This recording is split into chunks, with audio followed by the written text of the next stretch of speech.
خیرات میں حصہ ملانے والے بن جائیں،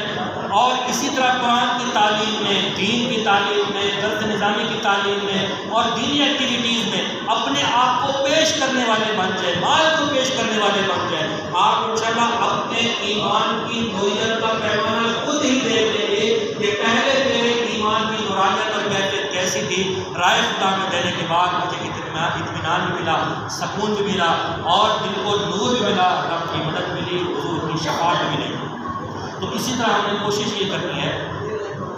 کہ اس جگہ کو جلد سے جلد بنانے میں کامیاب کرنا ہے۔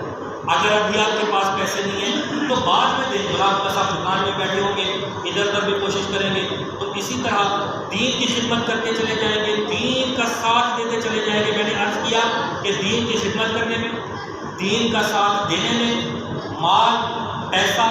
امیر ہونا، مالدار ہونا ضروری نہیں ہے، بلکہ دین کا امیر ہونا ضروری ہے اور اخلاص کا عروج پر ہونا ضروری ہے۔ جب یہ چیزیں ہیں تو پھر آپ دین کی خدمت کر سکتے ہیں، 10 روپے دے کر بھی دین کی خدمت کر سکتے ہیں، 100 روپے دے کر بھی دین کی خدمت کر سکتے ہیں، 50 دے کر بھی دین کی خدمت کر سکتے ہیں۔ ورنہ اس بوڑھے کو کیا پتا تھا کہ خچر کے سامنے پانی رکھنے سے مجھے اتنا بڑا محل مل جائے گا؟ اس کو پتا تھا، لیکن رب تو بے نیاز ہے، اس کو تو پتا ہے کہ اس ریڑھی پر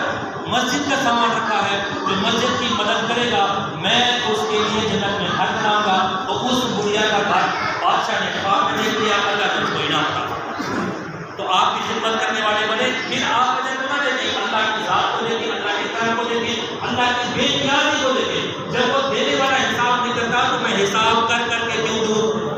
انشاءاللہ میں بھی بے حساب دوں گا، میرا رب بھی آپ کو بے حساب دے گا۔ اللہ تعالیٰ عمل کی توفیق عطا فرمائے، اور دین کی خدمت کرنے میں ہمیں بڑھ چڑھ کر حصہ ملانے اور اپنے آپ کو پیش